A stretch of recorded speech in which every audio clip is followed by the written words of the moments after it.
जय जगदम्बा मैया। माता रानी आप सभी पर सदा सर्वदा अपना आशीर्वाद बनाए रखें। और पिछले अध्याय में आपने सुना कि ब्राह्मण के सांप से आद्रिका अप्सरा का मछली होना और उससे राजा मत्स्य तथा मत्स्य गंधा की उत्पत्ति। और अब आगे की कथा। ऋषिगण बोले, हे सूत जी, हे अनघ, यद्यपि आपने परम तेजस्वी व्यास तथा सत्यवती के जन्म की कथा विस्तार पूर्वक कही, तथापि हम लोगों के चित्त में एक बड़ी भारी शंका बनी हुई है। हे धर्मज्ञ, हे अनघ, वह शंका आपके कहने पर भी दूर नहीं हो रही है। व्यास जी की कल्याणमयी माता जो सत्यवती नाम से जानी जाती थी, वे धर्मात्मा राजा शांतनु को कैसे प्राप्त हुई? कुल तथा आचरण से ही हीन उस निषाद कन्या और पूर्व कुल में उत्पन्न उन धर्मात्मा राजा ने स्वयं कैसे वर्ण कर लिया? आप कृपा करके हम लोगों को यह भी बतलाइए कि राजा शांतनु की पहली पत्नी कौन थी? वसु के अंश से उत्पन्न मेधावी भीष्म उनके पुत्र कैसे हुए? हे सूत जी, आप यह पहले ही कह चुके हैं कि सत्यवती के वीर चित्रांगद को यह भी बतलाइए कि राजा शांतनु की पहली पत्नी कौन थी? वसु के अंश से उत्पन्न मेधावी भीष्म उनके पुत्र कैसे हुए? हे सूत जी, आप यह पहले ही कह चुके हैं कि सत्यवती के वीर पुत्र चित्रांगद को अमित तेज वाले भीष्म ने राजा बनाया था और वीर चित्रांगद के मारे जाने पर उसकी अनुज तथा सत्यवती के पुत्र विचित्र वीर्य को उन्होंने राजा बनाया।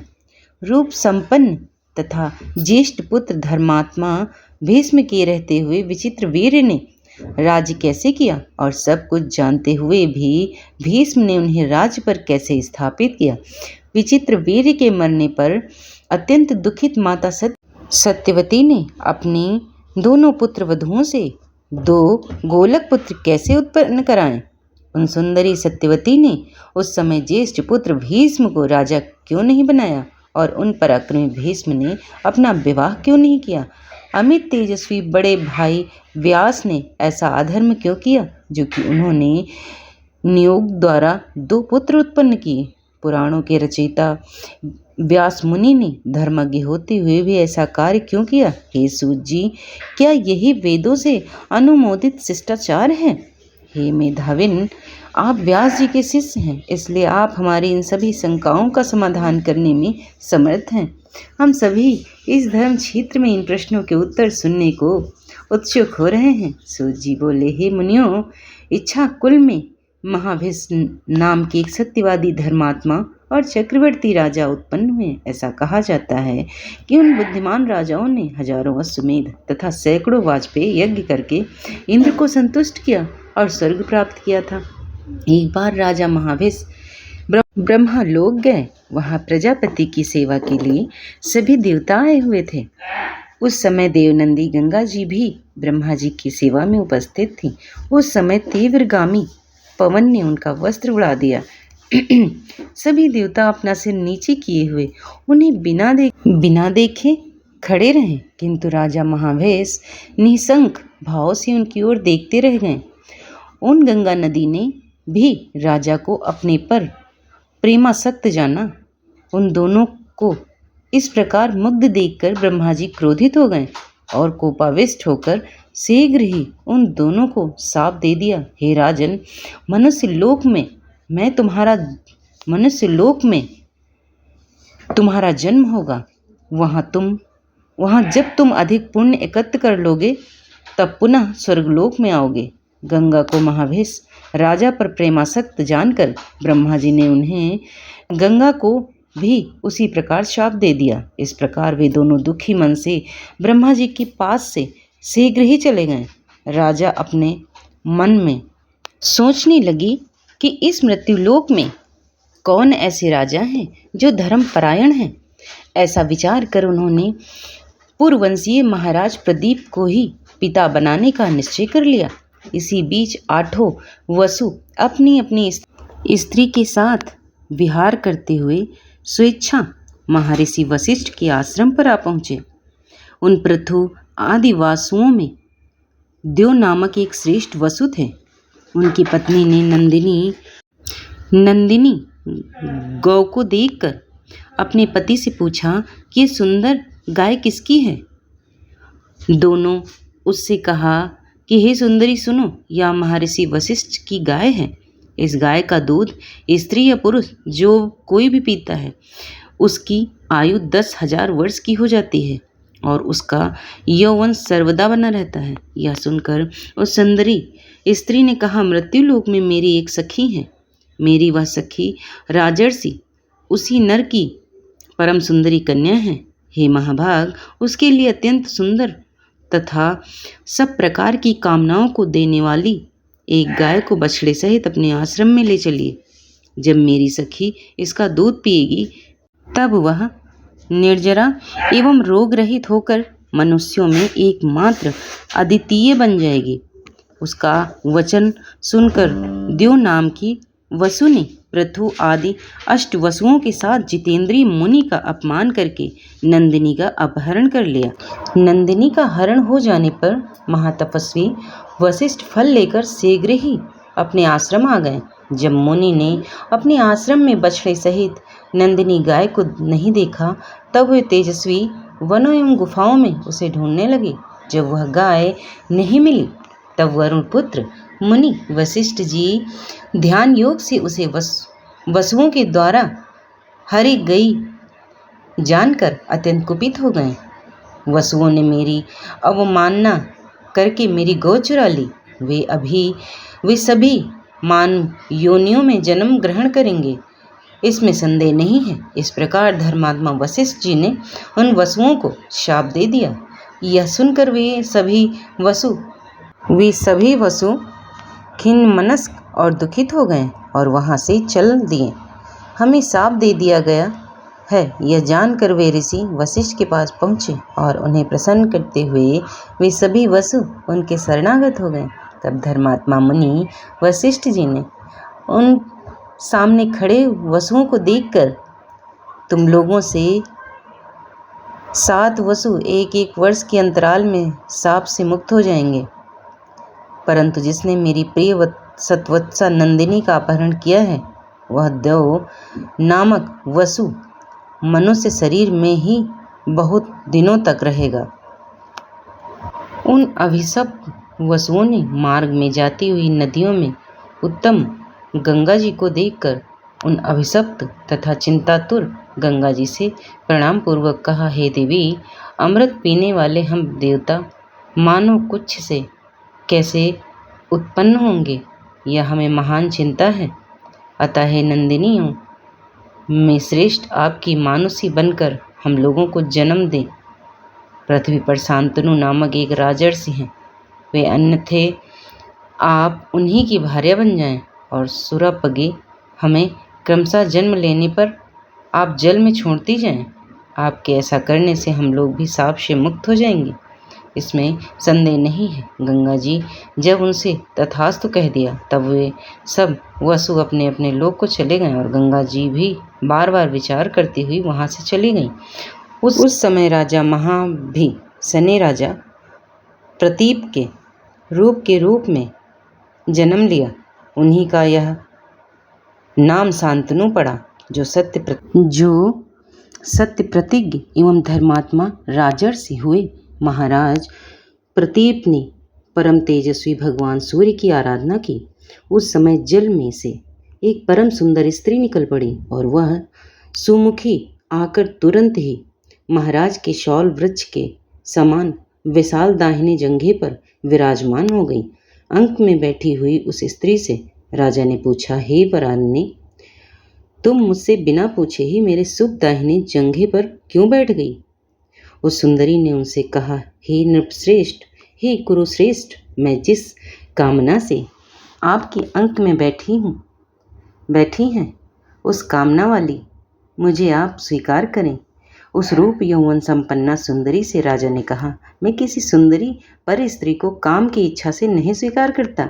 हे भामिनी, हे शुभ सुचिंतित स्मै, तुम मेरे दाहिनी जंघे पर प्रेम पूर्वक आकर बैठ गई हो, उसे तुम पुत्रों तथा पुत्र वधुओं का स्थान समझो। अतः हे कल्याणी, मेरी मनोवांछित पुत्र के उत्पन्न होने पर तुम मेरी पुत्र वधू हो जाओ, तुम्हारे पुण्य से मुझे पुत्र हो जाएगा, इसमें संशय नहीं है। वह दिव्य दर्शन वाली कामिनी तथास्तु कहकर चली गई और उस स्त्री के विषय में सोचते हुए राजा प्रतीप भी अपने घर चले गए। समय बीतने पर पुत्र के युवा होने पर वन जाने की इच्छा वाले राजा ने अपने पुत्र को वह समस्त पूर्व वृतांत कह सुनाया। सारी बात बताकर राजा ने अपने पुत्र से कहा, यदि वह सुंदरी बाला तुम्हें कभी वन में मिले और अपनी अभिलाषा प्रकट करे तो उसे मनोरमा को स्वीकार कर लेना तथा उससे मत पूछना कि तुम कौन हो, यह मेरी आज्ञा है। उसे अपनी धर्मपत्नी बनाकर तुम सुखी रहोगे। सूत जी बोले, इस प्रकार अपने पुत्र को आदेश देकर महाराज प्रदीप प्रसन्नता के साथ उन्हें सारा राज्य वैभव सौंप कर वन को चले गए। वहां जाकर वे तप करके तथा आदिशक्ति भगवती जगदम्बिका की आराधना करके अपने तेज से शरीर छोड़कर स्वर्ग चले गए। महातेजस्वी राजा शांतनु ने सार्वभौम राज्य प्राप्त किया और वे धर्मपूर्वक प्रजा का पालन करने लगे। सूत जी बोले, प्रतीप के स्वर्ग चले जाने पर सत्य पराक्रमी राजा शांतनु व्याघ्र तथा मृगों को मारते हुए मृगमय में तत्पर हो गए। किसी समय गंगा के किनारे घने वन में विचरण करते हुए राजा ने मृग के बच्चे जैसी आंखों वाली तथा सुंदर आभूषणों से युक्त एक सुंदर स्त्री को देखा। उसे देखकर राजा शांतनु हर्षित हो गए और सोचने लगे कि साक्षात दूसरी लक्ष्मी के समान रूप यौवन से समग्र संपन्न यह स्त्री वही है जिसके विषय में पिताजी ने मुझे बताया था। उसके मुखमंडल का पान करते हुए राजा तृप्त नहीं हुए। हर्षातिरेक से उन निष्पाप राजा को रोमांच हो गया और उनका चित्त उस स्त्री में रम गया। वह स्त्री भी उन्हें राजा महाभिष जानकर प्रेमासक्त हो गई। वह मंद मंद मुस्कुराती हुई राजा के सामने खड़ी हो गई। वह सुंदरी को देखकर राजा अत्यंत प्रेम विवश हो गए तथा कोमल वाणी से उसे सांत्वना देते हुए मधुर वचन कहने लगे। हे वामरु, हे सुमुख, तुम कोई देवी, मानुषी, गंधर्वी, यक्षी, नागकन्या अथवा अप्सरा हो? अप्सरा तो नहीं हो। हे वरारोहे, तुम जो कोई भी हो मेरी भार्या बन जाओ। अरे हे सुंदरी, तुम प्रेम पूर्वक मुस्कुरा रही हो, अब मेरी धर्मपत्नी बन जाओ। सूत जी बोले, राजा शांतनु तो निश्चित रूप से नहीं जान सके कि वे ही गंगा हैं, किंतु गंगा ने उन्हें पहचान लिया कि ये शांतनु के रूप में उत्पन्न वही राजा महाभिष हैं। पूर्वकालीन प्रेम बस राजा शांतनु के उस वचनों को सुनकर उस स्त्री ने मंद मुस्कान करके यह वचन कहा। स्त्री बोली, हे नृपश्रेष्ठ, मैं जानती हूँ कि आप महाराज प्रतीप के योग्य पुत्र हैं, अतः भला कौन ऐसी स्त्री होगी जो संयोगवश अपने अनुरूप पुरुष को पाकर भी उसे पति रूप में स्वीकार न करे। हे नृपश्रेष्ठ, वचनबद्ध करके ही मैं आपको अपना पति स्वीकार करूंगी। हे राजन, हे नृपोत्तम, अब आप मेरी शर्त सुनिए जिससे मैं आपका वरण कर सकूं। हे राजन, मैं भला बुरा जो भी कार्य करूं आप मुझे मना नहीं करेंगे तथा न कोई अप्रिय बात ही कहेंगे। जिस समय आप मेरा वचन नहीं मानेंगे उसी समय ये मान नृपश्रेष्ठ, मैं आपको त्याग कर जहाँ चाहूँगी वहाँ उस जगह चली जाऊँगी। उस समय प्रार्थना पूर्वक वसुओं के जन्म ग्रहण करने का स्मरण करके हाथ तथा महाभिषेक पूर्वकालीन प्रेम को अपने मन में सोच करके गंगा जी राजा शांतनु के तथास्तु कहने पर उन्हें अपना पति बनाना स्वीकार कर लिया।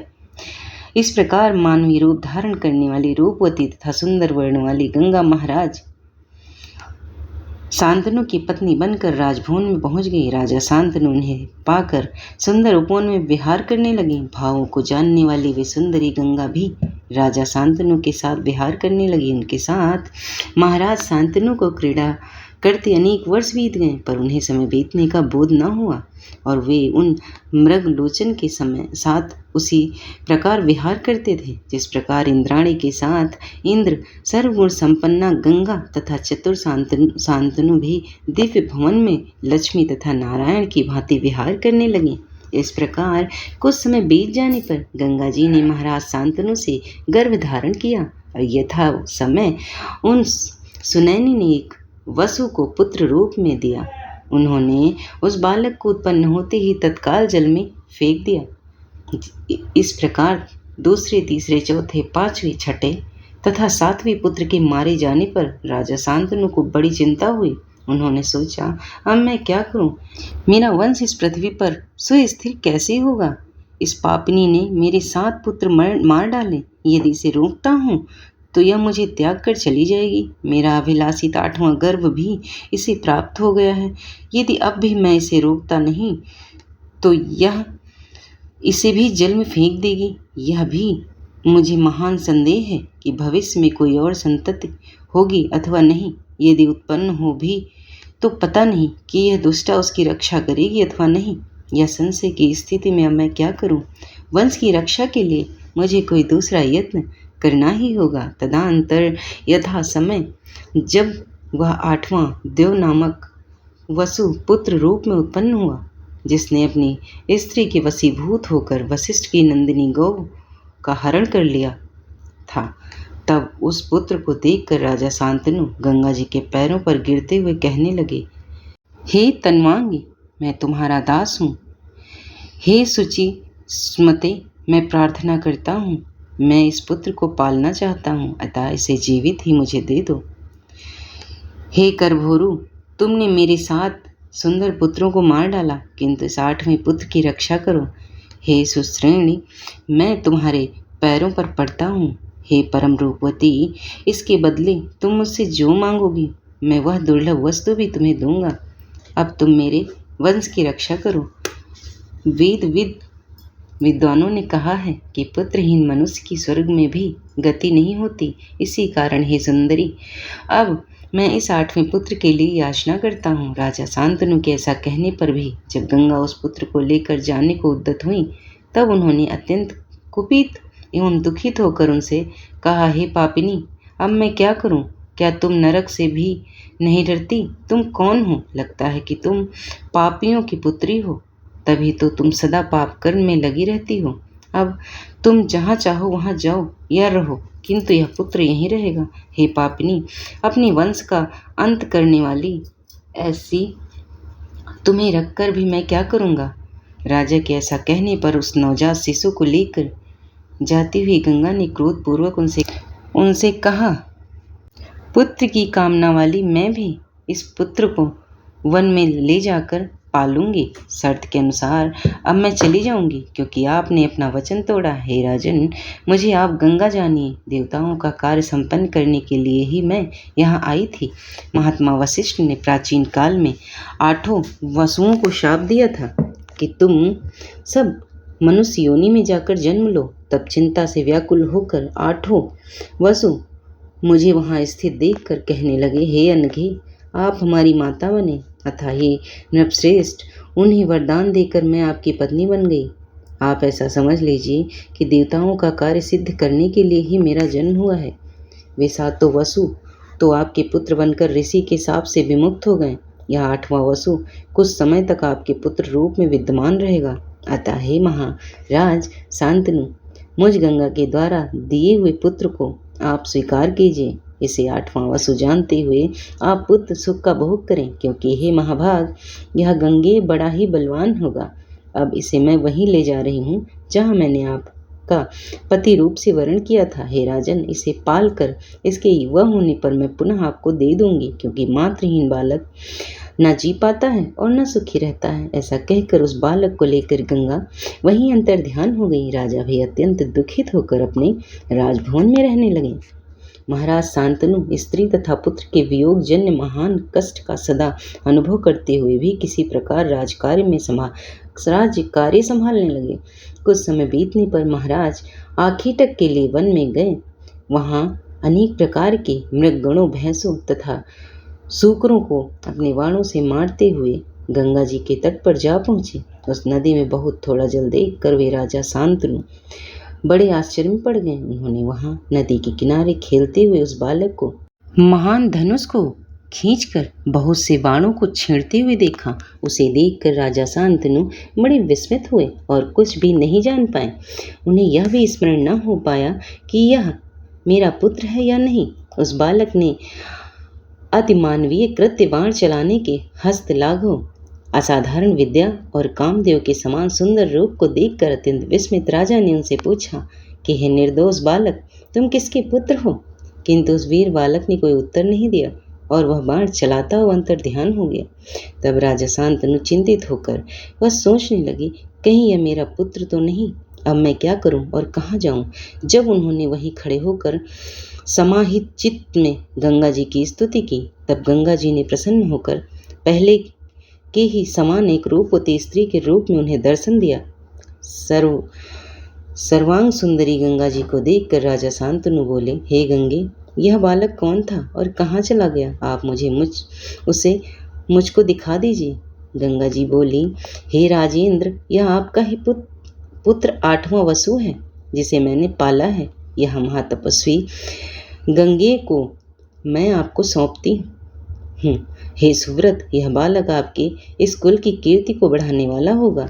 इसे सभी वेद शास्त्र एवं शाश्वत धनुर्वेद की शिक्षा भी दी गई है। आपका यह पुत्र वशिष्ठ जी के दिव्य आश्रम में रहा और सब विद्याओं में पारंगत, कार्यकुशल एवं सदाचारी है।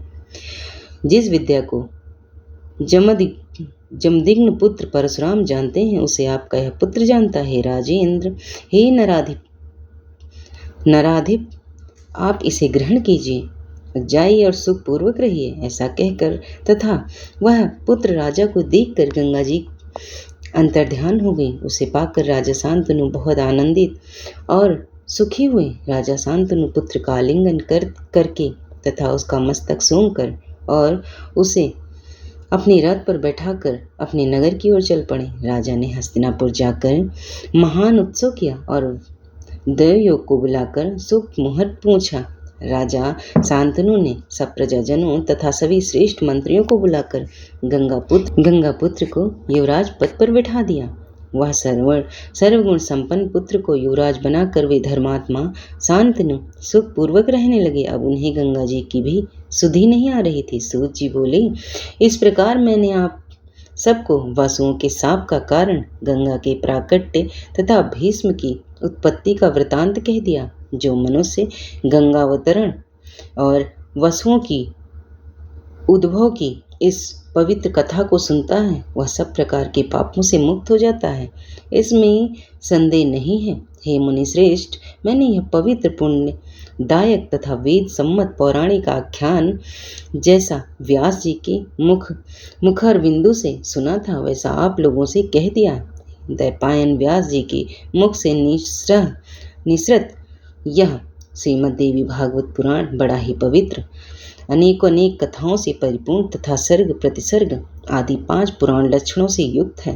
हे मुनि श्रेष्ठ, सुनने वालों के समस्त पापों का नाश करने वाले कल्याणकारी, सुखदायक तथा पुण्यप्रद इस इतिहास को मैंने आप लोगों से वर्णन किया है।